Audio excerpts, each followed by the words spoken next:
Coming up on Theater Talk. Ladies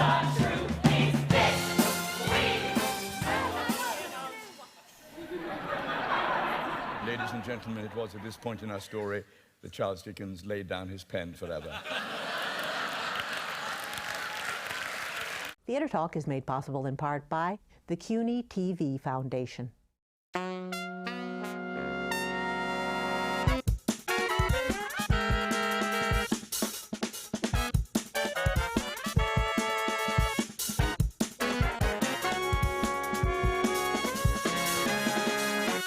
From New York City, this is Theater Talk. I'm producer Susan Haskins. And I'm Michael Riedel of the New York Post. And Susan, Broadway has at last a hit. Absolutely. A big hit. One of my favorite musicals of all time is Rupert Holmes' The Mystery of Edwin Drood. It has been revived superbly at the Roundabout. We're delighted to have it back on Broadway. And we are delighted tonight to be joined by the man who wrote the book and the lyrics and the music, the genius, Rupert Holmes. Welcome to Theater Talk, Rupert. And you have an absolutely extraordinary cast, as good as that legendary Broadway cast, I think. Somehow we managed it twice. It is remarkable, and largely due to this man here, the wonderful Will Chase, who plays Jasper, the villainous character with that mustache. Real, right? Real. Genuine. Completely real. Welcome to Theater Talk. Thank you. Pleasure to be here. And congratulations on the success of the show. It was great fun. I mean, boisterous and ebullient. I just loved it. All right, Rupert. So take us back to the beginnings of The Mystery of Edwin Drood. What were you thinking, taking an unfinished what were you thinking? Dickens novel and think, geez, I could write a musical based on this. It has no ending, but I'll just come up with 5 or 6 on my own and have the audience vote for it. Yeah. Well, I read the novel, and as I read it, I thought, you know, this has the makings of a musical. I was at a point in my career, I'd been a relatively successful songwriter, pop songwriter. I'd done a couple of albums with Barbra Streisand, and I was looking at that time in my life to try to write something that wasn't 3.5 minutes with a fade ending, something more expansive. And You're looking for a challenge? Yeah, a little more challenge. And I was reading the novel, and I said, you know, there's a musical in this. The protagonist is a crazed but brilliant choir master, organist, a musician by nature, who is madly and played by the equally crazed and wonderful and glorious Will here, and he's madly in love with his music student, Rosebud. And I thought, this is a musical here. But what? Sounds like the Phantom of the Opera. Yeah, exactly. Well, you know, it's kind of interesting because after we won the Tony Awards, someone said to me, what's your next project?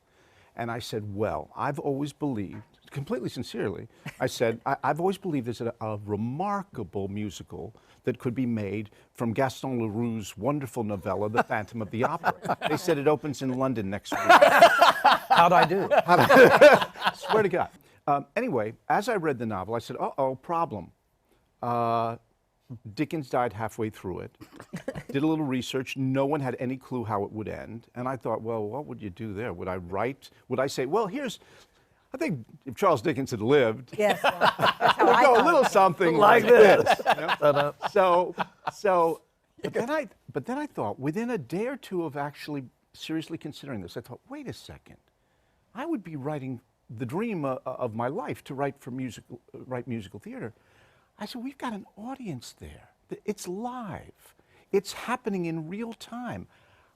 Maybe I could construct it so that instead of it being a problem, it's the height of theatricality to allow the audience to weigh in on what they, that night, that performance, thought the ending might be. I bet I could structure it with like a labyrinth, and just as long as every actor knows what they will do under any given circumstance, I could allow them not only to pick the murderer, but decide who this detective in disguise really is, and maybe even let them choose the happy ending. And how I would do it did not come immediately to my mind. The frame of the Victorian Music Hall, in order to make the show, instead of being this very dark Dickensian work, which was a literary curiosity.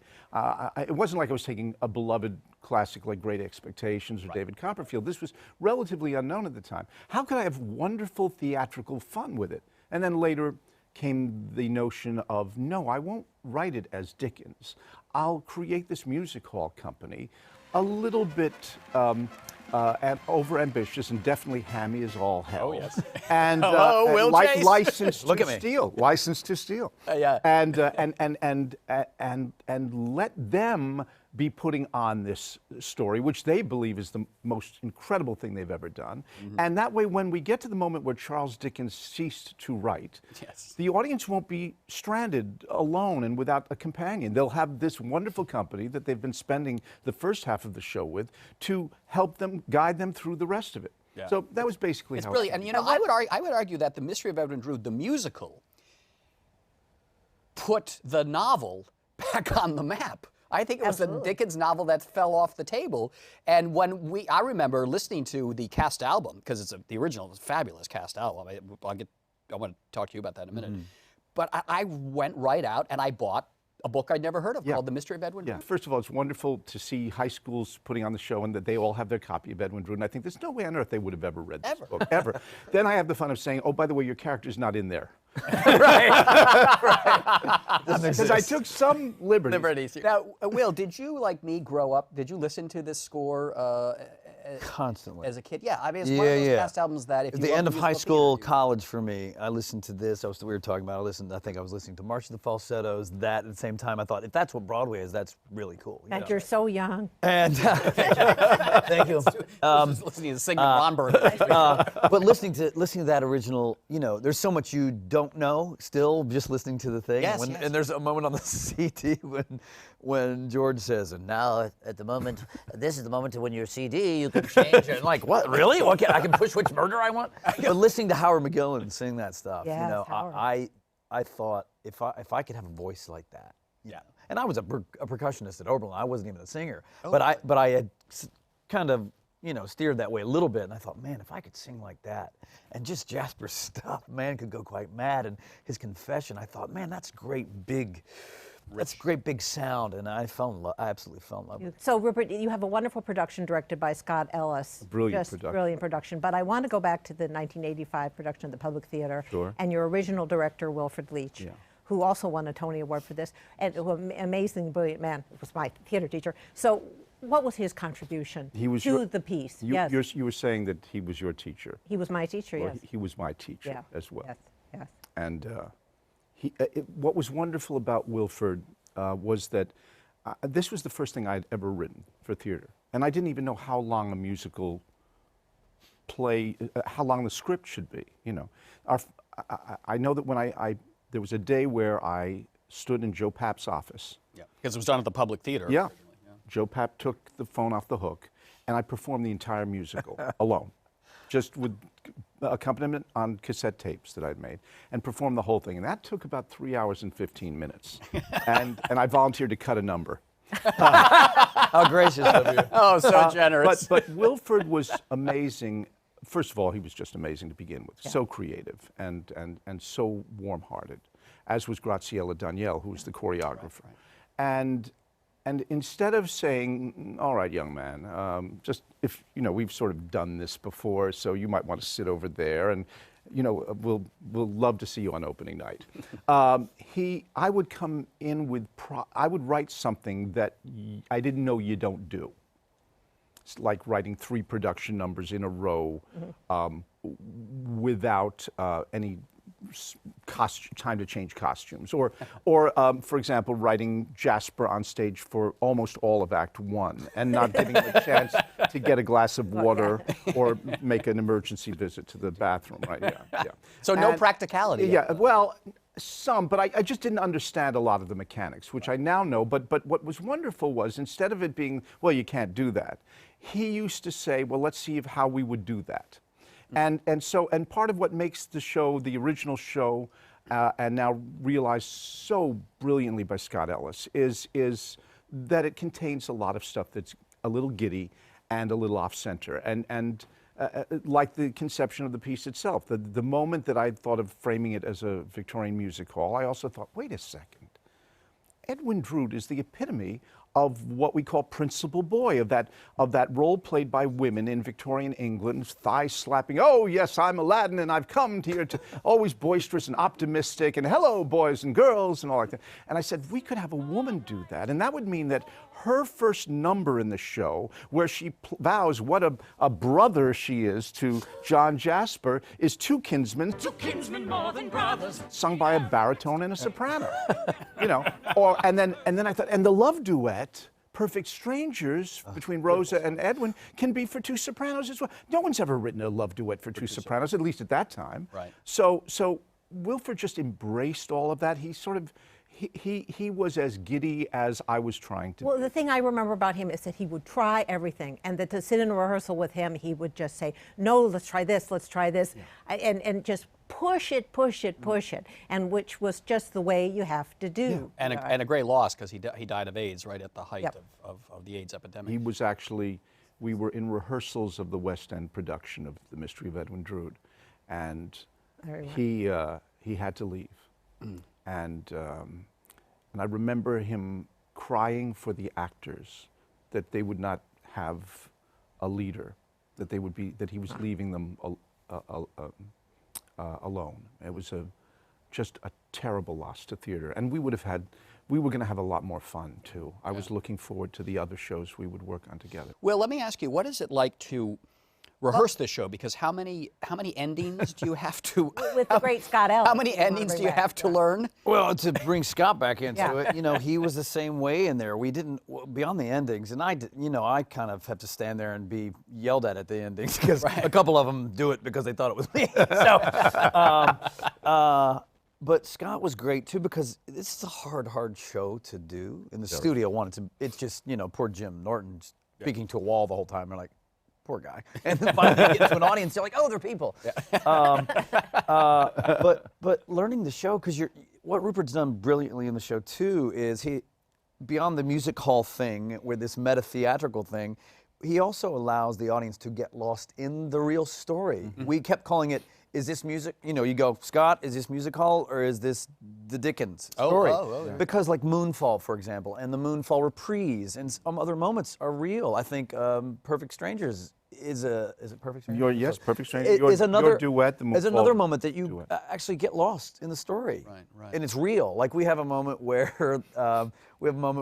thunder and this creaking door and my walking are recreated, and it's a great sight gag. Right.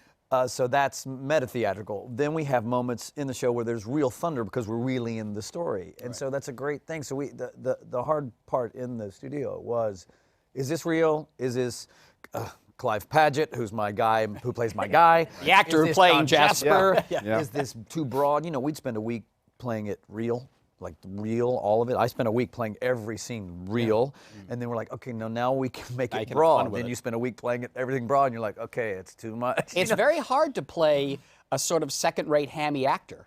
It is.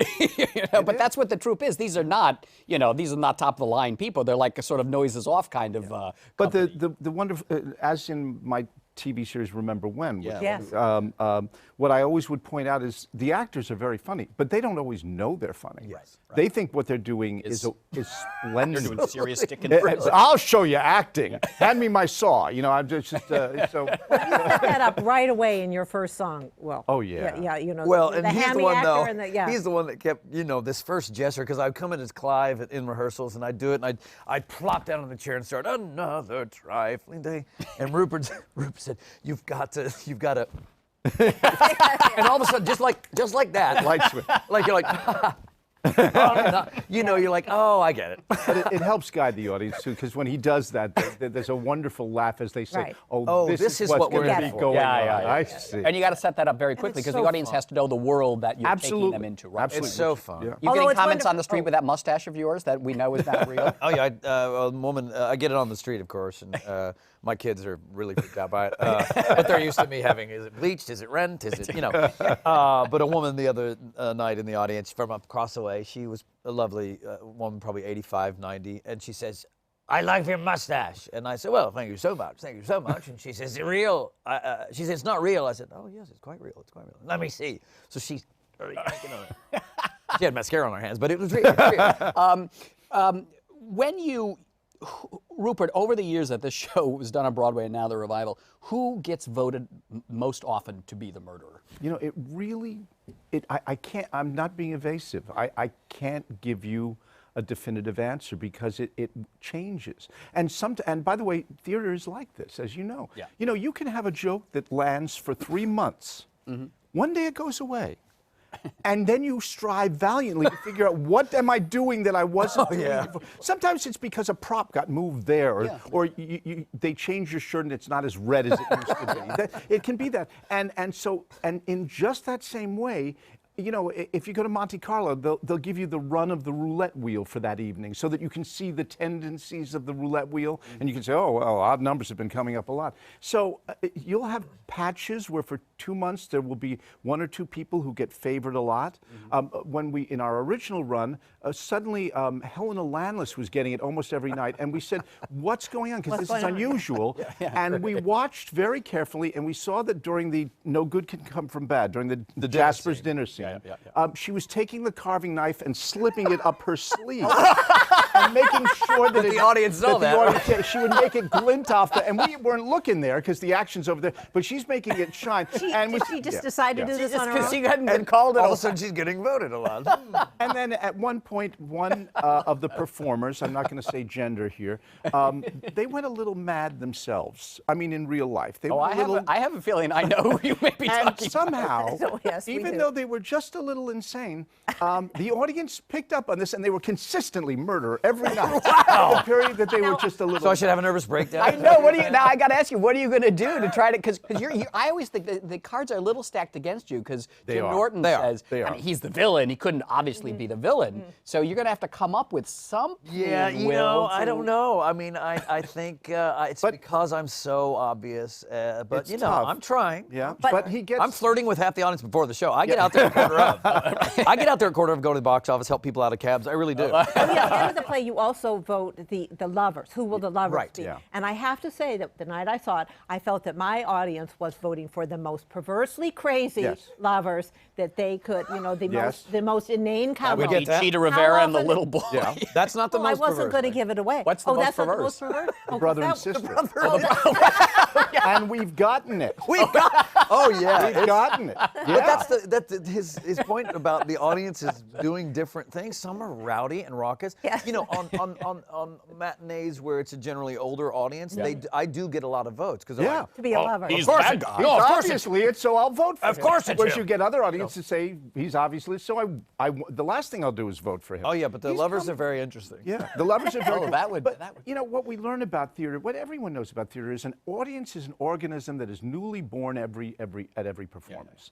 And sometimes you'll be playing to what you think is a dead house, and on the bows they go mad. Lose their minds, yeah. And then there are others where they're raucous all the way through, and by the time they get to the end, tired. they're so tired that there's a, you know. And so it's interesting because this is a bit of a Rorschach test for the audience. I remember one time when it was being performed in out of town, someone called me. I said, well, how did the election turn out? And they said, well, the murder was A, the Datchery was B, and the lovers were C and D. And I said, what the hell are you doing? That's like, there's something very strange about what you're doing because that just is, I've never seen that combination. Yeah, but so it's wonderful because you get a little bit of a reading on the audience as well. So I do know that where the lovers are concerned, the chances that you're going to get a sensible ending from the audience At that point, they just just want wired. to say what mischief can we create? That's right. What corner right. can we paint them into? And what they don't know is they've come prepared. And I have to say, the way the actors treated it, in my combination, they acted like, oh, this has never happened before. We're so outraged, and it was quite Well, nice. the interesting thing that we did in the studio, you know, we obviously rehearsed all the scenes, Yes, and then yeah. when we got to the murders, we rehearsed all the murders. But again, it's up to the actor to do their own little blocking. The lovers, we did one day for about an hour and a half, and that was it. And Scott said, I'm never blocking any lovers Very again. smart. Oh. So you guys are allowed to ad-lib a little bit? But we can ad-lib lines a little bit. He'll even show up with, a line at your dressing table. I've written a couple new ones. But we really are having fun listening kind of for the first time, Does Scott come and give you business on that, or does he just leave? Not at all. He said Wonderful. it's up to you guys. Oh, brilliant. And you can, and the audience sees us having fun, and But I have this incredibly creative cast Yes. who are coming up with some of the most delicious bits I've ever seen on, and it's a delight for me. Now, for the murder, I voted for Greg Edelman's character. Yeah. Chris Sparkle, yes. I've seen the show a number of times. too. but I've never I seen did In the too. murder, he was, I think, the murderer quite recently. My daughters have seen it 13 times, and they, in fact, one night they got, when we have the voting, they pick an audience member to help hold up the signs, and so my daughter Daisy was holding up a sign and egging the audience on to vote for Chris Sparkle. And he indeed got voted that night. Now, they've seen all of it. If I'm not mistaken, the original production, there were ballots. No, it was we're same thing, honestly Tony? doing it the way, way- yes, always by hand. I always thought it was ballots in the play. No. Can you imagine if it was electronic? Return to your seats. You could do it like Well, that. what I love about not only the show, but the spirit of the voting is that it's so analog, that it's so that it's so either it's by volume level of applause like in an old amateur hour contest, or it's ayes and nays. And their new cast album is going to be on vinyl, right? Record, I believe they call No, it. actually, the cast is just going to come to everyone's home and sing it live outside. It's like caroling. It'll be hi, we're the cast of Edwin Drood. We'd like to do our album. Never heard of it. Before we wrap it up, I have to ask you about an actor I just love, George Rose, who was the original Master of Ceremonies and who died horribly murdered down there in the Dominican Republic. What was he like? Because he's kind of been a little forgotten, I think, and he was such a wonderful Shouldn't be. character. First of all, he won the Tony Award for Best Actor in a Musical in this role. Yeah. And he had won the Tony for Best Supporting Actor in Pirates of Penzance, I believe, just before that. He was he was an absolute theatrical tower. He helped me create this character. What I must say, and this is true of all the cast, though, is that of our current cast, is I was saying the other day, it's like I never thought that I would be able to see a cast like the one we assembled for the very first production. And somehow, and I don't know what I ever did in my life to get so lucky, but I said it's amazing because they're as good and they're all completely different. And I said, it's like I got DC Comics the first time and Marvel Comics the next time. And I've got Superman and I've got Spider-Man. Yeah. And got Levinson one time and Link the next time. Well, absolutely. And so you got Jim Norton and Cheetah Rivera? Exactly. And I'm saying that Jim Norton has found a completely different identity for that character. And I thought it would always be George Rose would be unique to it. And I'm not taking anything away from George. No. But I'm saying Jim's found a whole different side to that character. And it's just as endearing and warm and gorgeous. Same thing, he says that he listened to Howard McGillen and aspired to that. They're both absolutely out of control brilliant, but Will's version of it is just his own invention. And even on a thing like when Jasper sings his confession, he's found a whole new, it's like I'm hearing it for the first time. And again, nothing against... When you were casting this, did Scott Ellis have in mind people, or who was the casting director on this? Jim Carnahan. Jim Carnahan. Did he really bring in, did he bring you in as a candidate, or were you on the mind of Scott Ellis already? I think I was on the mind. I think this was... Absolutely. Yeah. He came in, and I had the luck to work with him on Robin and the Seven Hoods at the Old Globe. Right. And when I found out that he was available and considering doing this, he didn't, I don't think you knew, but I mean, he had the part the second he said that he could do it. He came in as a courtesy and sang something. I was out of control. And already I was thinking, how am I going to reorchestrate it? And I asked him this, singing in a completely strange key, and he says, "Damn you, Holmes," and all like that. And put him through, and I wanted to rush over to him and say, "No, you don't understand. We're already in rehearsal." And you can tell how much fun you guys are having. I mean, yeah, I mean, it's... you're just hamming the hell of it up. Yeah, and to engage an audience, because you're not supposed to, you're supposed to, whatever happens, and this is what it is. So, I often write certain things on my dressing room door that I probably can't say on here. But, kind of like, don't worry about the audience. Yeah, you know what I mean? And but this is kind of like that. You get to go, oh, I mean, especially my character, I'm checking out the audience. Yeah, absolutely. Flirting with the audience. So it's a kind of It's fun the thing to- opposite of, Yeah, it's of so all that you've been taught. I mean, the opening number of the show is most opening numbers of musicals are, if they're about this is our evening, or our here we are, or a curtain up, watch us, or we're going to be great tonight, or let us be this. And the song is called There You Are. That's right. It's the absolute thrill of the cast to you actually showed up. Oh my God, we get to sing songs for you. I don't know what to do next. Right, right. Well, of course, I mean, the collaborator in The Mystery of Edwin Drood and the character who's not listed in the playbill is the audience. Absolutely. Yeah, absolutely. Absolutely. It's a terrific revival. The Mystery of Edwin Drood. Wonderful performance by Will Chase as the villainous Jasper with those fabulous mustache there. Thank you. And a brilliant musical written by Rupert Holmes. Thanks a lot for being our guests tonight on TV. Pleasure. Thank you. Pleasure. Thank you. I've seen girls from gutter families trap rich men with flattering ways, and their cool car past the John Fleets on their nuptial breakfast trays. In my dead, in bed 11, sleeps a bleeding hypocrite. Spends his days eyes cast to heaven, spends most nights among that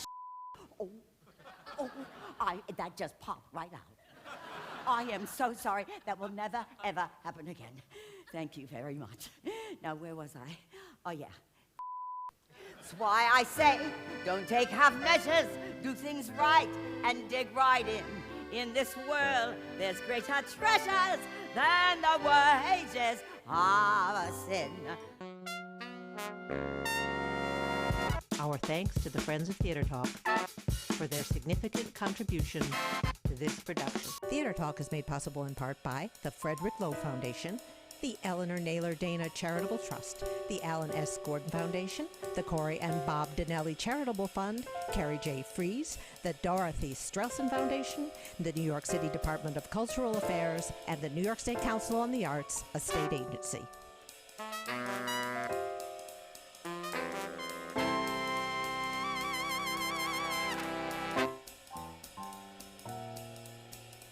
We welcome your questions or comments for Theater Talk. Thank you and good night.